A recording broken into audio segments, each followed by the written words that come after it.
Hello everyone, Cloud here, or Vivid Peace, or whichever one of my OCs you prefer to call me by. I am back after a long 2 weeks of calming down after MLP's end.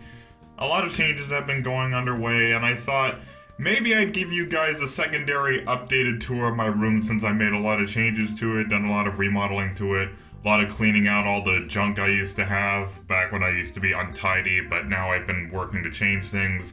So I thought I'd give you guys a little bit of an updated tour before I just give you guys a general update of what's been going on lately. Alright, so exiting that sequence from the bathroom, yes, I still have this thing I made back in 2015. Still have it uploaded to Derpy Burrow. I thought I'd just make this because, you know, we all know Pink Amanda is supposed to be scary, so I just thought I couldn't resist. And here we are, my new little palace. As you guys may have remembered from my older tour of my room, my bed actually used to be in the middle. Now it's actually close by the window because while the original setup was a unique idea, I thought it just feels like a hammock surrounded by a landfill of garbage, so I decided to change that up. But yeah, this is my new place. As you can see, I've rearranged some things. Some things are in different places now. So let's just go by it phase by phase. So let's start with the most obvious, my computer setup. As you can tell, it is now 4 monitors instead of just 3. As a couple of you may know that I've already stated in videos before, I got the new PC that I've been wanting to get. This is actually an Acer Nitro 50. It is a really good PC. It's not really the best. I mean, it's still kind of slow at times when it comes to editing, but it's way better than the laptop, and that's really all I wanted. I didn't want something too fancy or too fast. I just wanted something that wouldn't crash every 5 seconds, so yeah, that's good. And it's a Windows 10 PC, as you can probably tell by, you know, the design. Pretty sure a lot of people know that this is the way Windows 10 looks. And down here is my Corsair rainbow keyboard. It's really colorful. It really adds to feeling.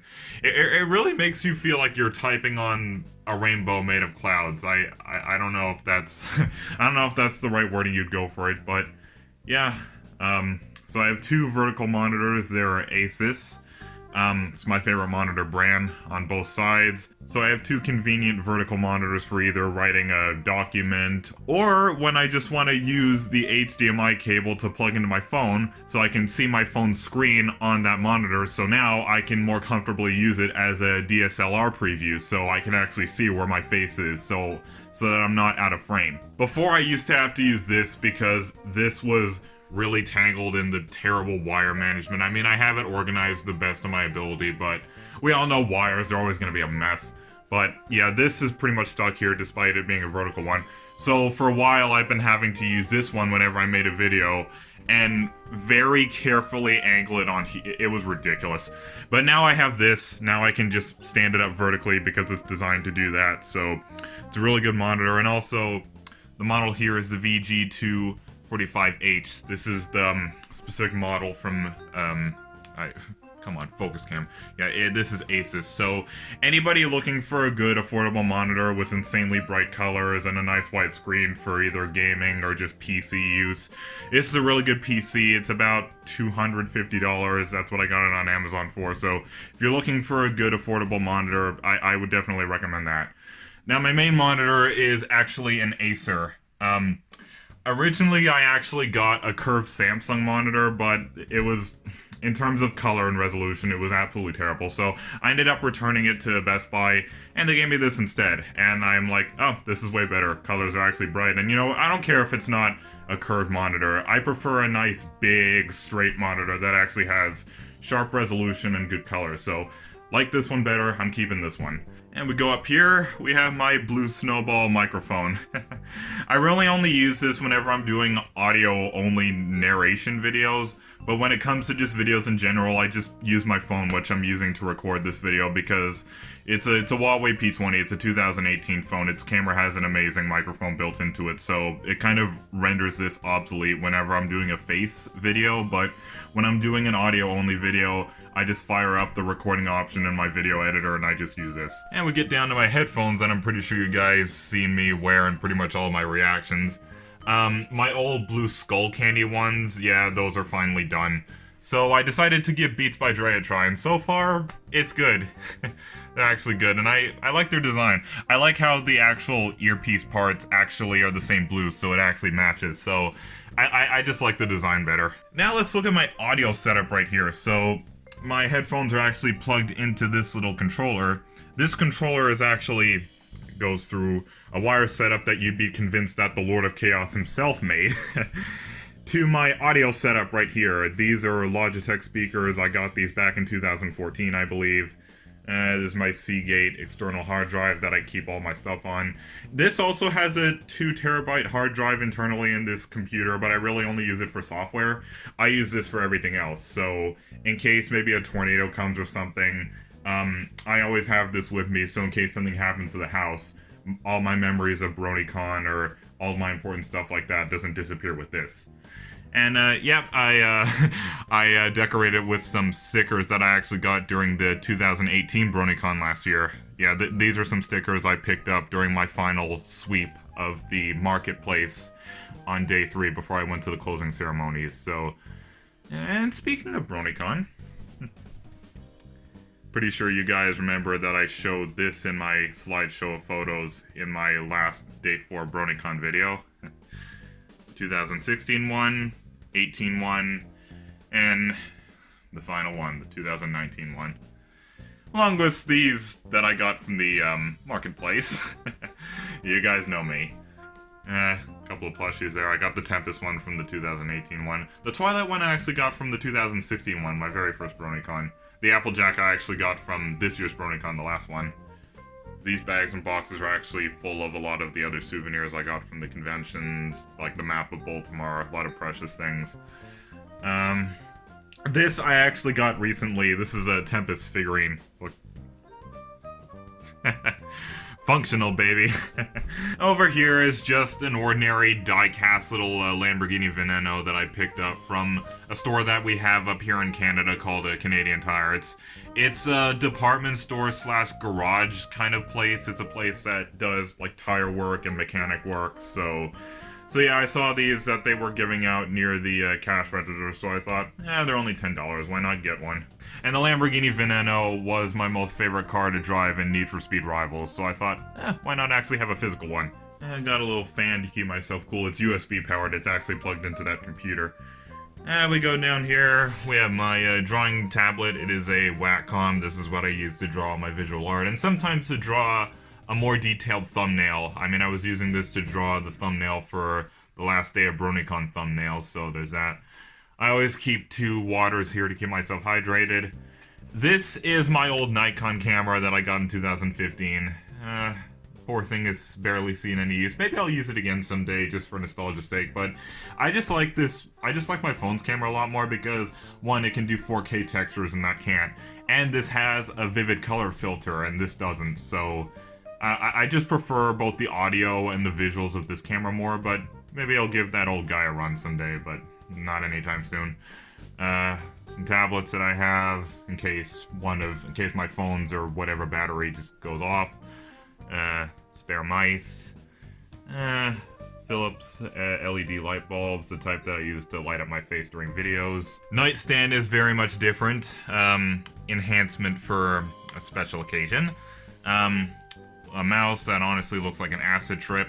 This Tempest mouse pad that I actually got in 2018's BronyCon. Little headphone adapter for my phone. And this shelf right here is just full of a bunch of small accessories. And here's the light I was talking about, the LED light to light up my face. This is what I'll be having on during the update sequence of this video. This I put by the window for a reason, so that any daylight can shine through it, kind of like a stained glass window. I also got this from the marketplace during the final BronyCon this year. And I actually moved my black shelf over here. Now, I've already gone over what movies and stuff I already have, so I'm not going to do it again. You guys already know. A bunch of figurines up here. And I actually moved my wall of childhood originals here. I call it my wall of childhood originals because all of these, mostly, are all cars that I have from my childhood. And I know a lot of you may think, oh, well, that's kind of insignificant, don't you think? Well, The thing is, these are more than just ordinary die-cast cars to me. Almost every single one of these have some sort of history behind them. I can probably spend all day telling you the backstory behind all these, what stores I got them for, got some for my birthday, got some for Christmas, but you guys already know. And I just moved it here, obviously. It used to be behind my setup, but now I actually moved it in an area where I can actually see it more clearly. And it's a lot more easier to film now, so this just goes to show that cleaning out this corner of my room was a very good idea, decimated all the junk, and moved my stuff here so I can make room for my new setup over here. I put my Paw Patrol Everest plushie up here, above some other movies on a little holder rack that I have. Paw Patrol posters behind there. I know it's hard to see due to the shadow. And when we get to my bed, yes, these are the waifu pillows that I got during the last BronyCon that you saw for an abrupt second during my Marketplace haul sequence of the video. I have their private parts covered up for the most obvious of reasons. Okay, I think we've hung on that for long enough. MLP the movie poster that I got, pretty early in 2018, actually just about 2 days or 1 day before I actually got my physical copy, so that's a lot of memories right there. This, yes, I put up here because I am just a shameless bastard like that. I mean, you know me nowadays. I used to be very much against Klopp, I used to be very self-conscious about it, but nowadays I'm like, you know what? Fuck it. Like, you all know me. I fucking love Klopp, and there's no one who can tell me difference. Okay, you guys know me. I don't have to harp on that any longer. Didn't need this, but I thought I'd pick this up at the Marketplace because, you know, I don't know, just something about it. I mean, maybe it's something that I wanted to get to remind me of that heartfelt moment of the closing ceremonies, seeing the emotion in all the mascots' eyes, and even all the other community guests, you know, everybody.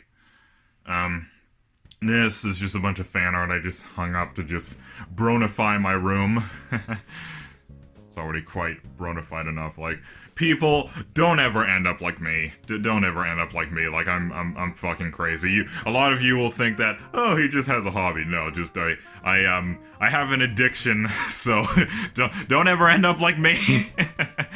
Yeah, this is just some more fan art. That's my tripod, my big one, sticking out over there. I have my desktop-sized tripod in here. I'm just holding my phone by its selfie stick, as you saw in the bathroom mirror shot.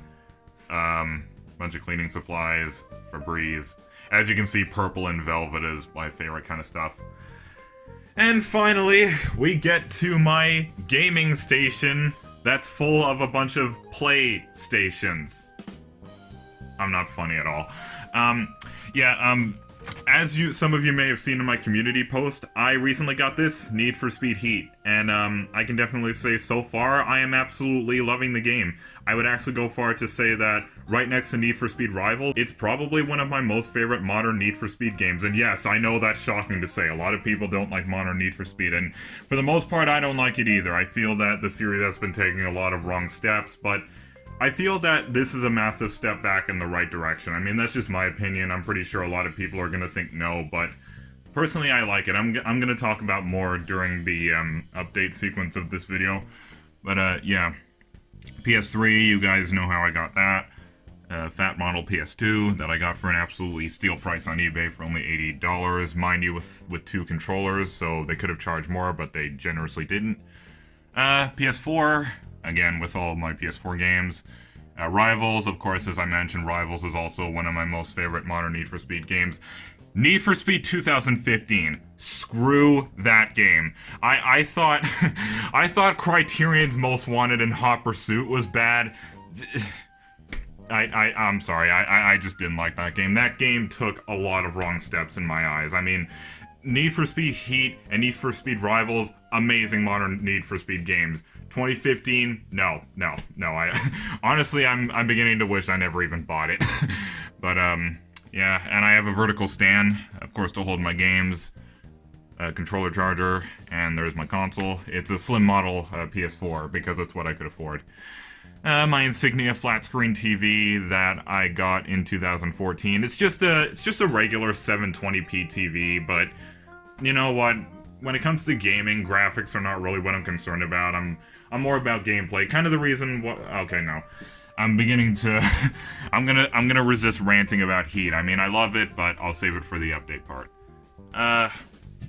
Can you stay open, please?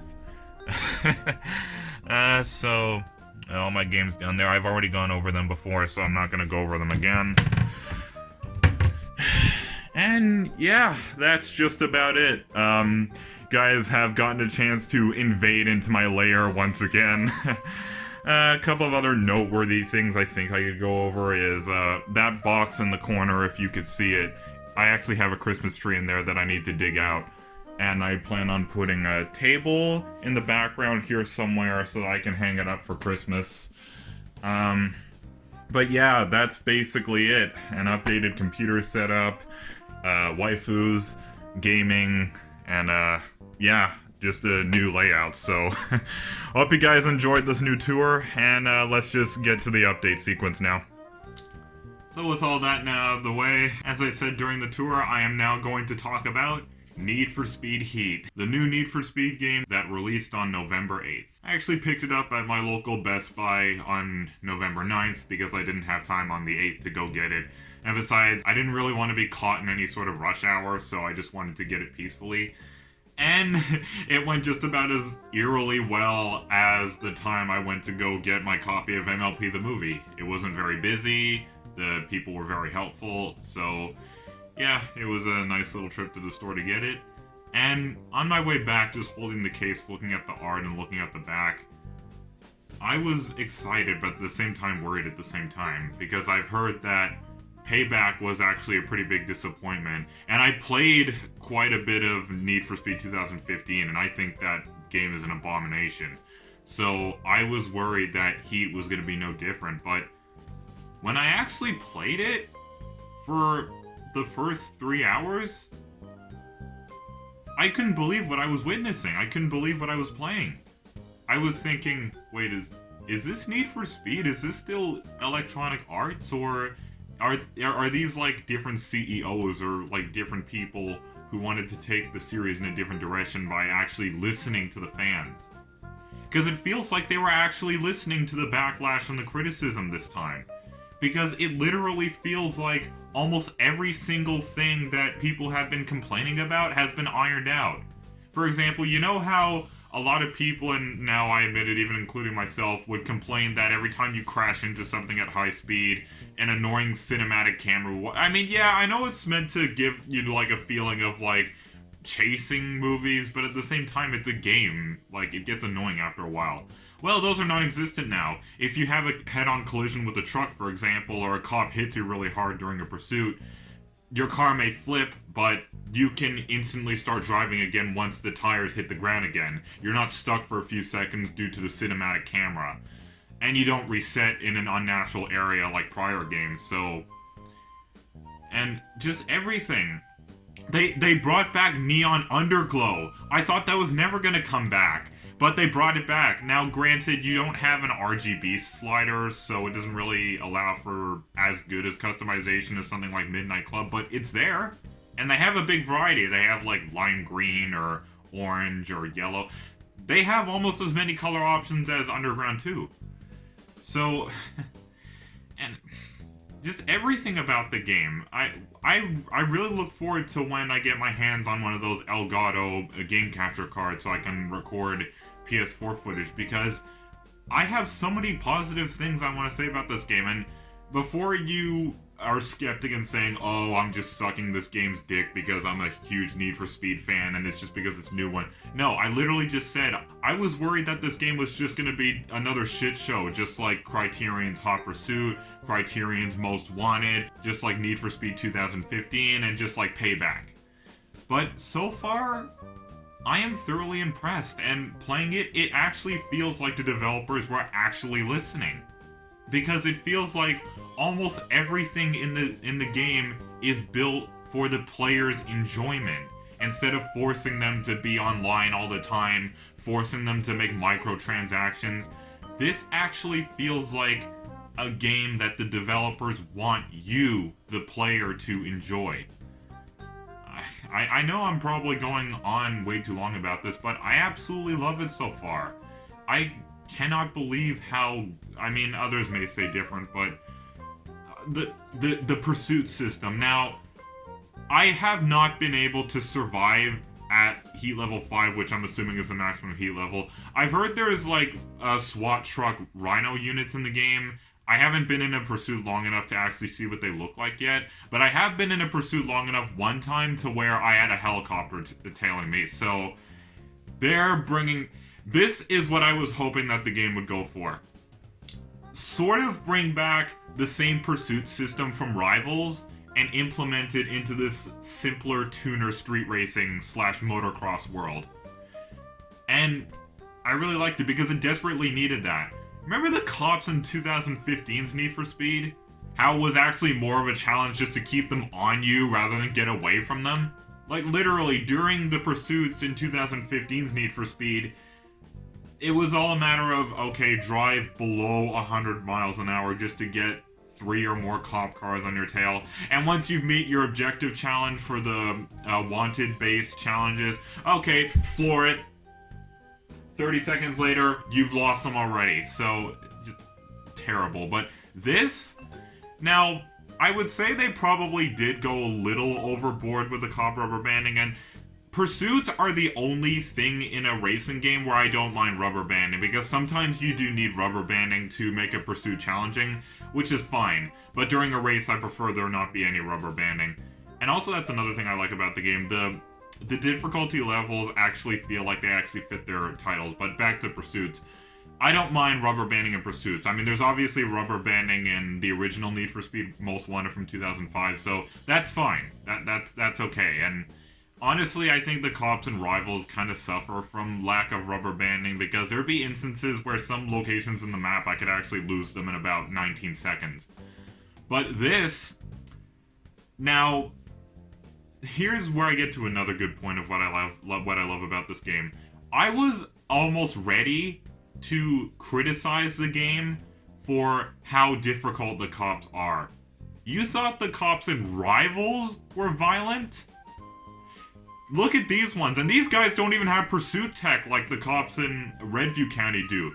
In Palm City, all they literally need is their infinitely torqued out cruisers. Even the Crown Vics can keep up to you like magnets. Now, if you have a really low performance cars and you get to heat level 3 where they start sending Corvettes after you, you might as well just stop your car and just surrender, because unless you have the driving skills of some spiritual being, you're not getting away from them. But then it makes me realize another good thing about this game. Every moment so far where I felt ready to criticize something about it, it was because I wasn't playing the game right. For example, I was wondering, why are these chases so hard? How come I get busted more than I get away? I usually get away a lot more than this. I'm a better driver than this. What's going on? But then I realized my car doesn't have the proper specs and proper proofing to, damage proofing, because that's actually an option in the game. It doesn't have the proper armor and proper torque and proper specs to get out of a pursuit like that. So if I'm driving a stockier car that's slower, of course it's a wreck on a wreck. So yeah, I was ready to criticize the difficulty, but then I realized that, oh no, wait, it's my fault. I'm just playing the game wrong. So yeah, someday maybe I'll be able to evade a heat level 5 pursuit once I get maybe a Lamborghini or something. And there's a lot of cars in this game. I was afraid there was only going to be a little bit, but no, so far there's a lot. I mean, I only have one. It's a Nissan 240XX that I started off with, but I'll probably get another car as I play it on in the future. But bottom line, I've ranted on this game for long enough. So far, absolutely love it. To the developers who worked on the game, and of course Electronics Arts, despite all the scummy and, microtransaction stuff you've been doing, very good job on this game. I hope you continue to go in this direction. I hope you continue to go into the method where you actually listen to your fans instead of just expecting them to just throw money at you for no reason. And now we come to the final sequence of this video. How has my life been post MLP's end? Well, I know it'll probably be a bit of a surprise to you when I say that I have actually been doing okay. Something I actually wanted to talk about, that an epiphany I had when I was taking in the reality that MLP was over, that my life just felt complete, and it still does now. I think maybe it's due to the fact that the series got to end on such a great note. I'm beginning to be glad that, no, actually I am glad that the series didn't suffer the fate of it's gone on for so long that the newer episodes are just nothing but stinkers. I'm glad that they could just end the series peacefully on a good note, and now we have 9 great seasons to reminisce. Like, I still have so much material I could talk about in the years to come, not just in 2020 when I want to do nostalgic things, but in the years to come in general. I always keep remembering that even though the fandom may get smaller, it's not going to stop existing. Like, we're still going to have a great community, and maybe we're even going to make new friends as well. Maybe our friendship circles will keep on expanding. And that song, The Magic of Friendship Grows. I have played that song when I was exercising, or just in general, way more times than I can even remember. Daniel Ingram really brought his talent to the table once again for the last hurrah of MLP. You know, after the final episodes and after I made the video and all was said and done, I felt like at this point, if something were to happen to me, I could actually accept death peacefully. Because that's how complete I feel. I mean, I have a series that ended on a great note. In terms of friendship, I'm in a better position than I used to be. I have friends who will actually respect me.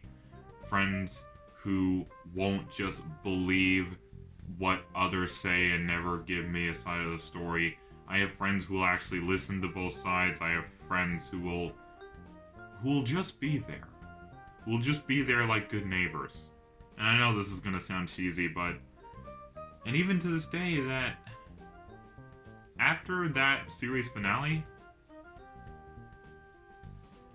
I realized that my friends were some of the most valuable things that I could ever have. And I actually started becoming, like, whenever they were going through a hard time or something, I would feel more obligated to talk to them or give them a hand, because I know some people will think that friendship is not something I really take to heart and it's not really a moral I follow. No. Just as much as the love of a first marriage or just first relationship, whatever, friendship is also very important.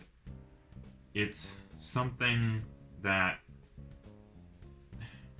Now, I know that there are people out there who just like being alone whatsoever, and I don't bother those people, but, you know, having friends, like, not wanting to be in a relationship, I can understand that. I'm one of those people. Relationship is an entirely different story, but when it comes to friendships, it really doesn't hurt to give them a try.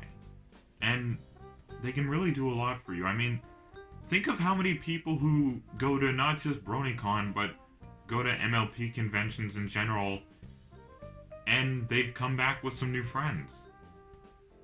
I know this all sounds cheesy, but I guess just like Twilight,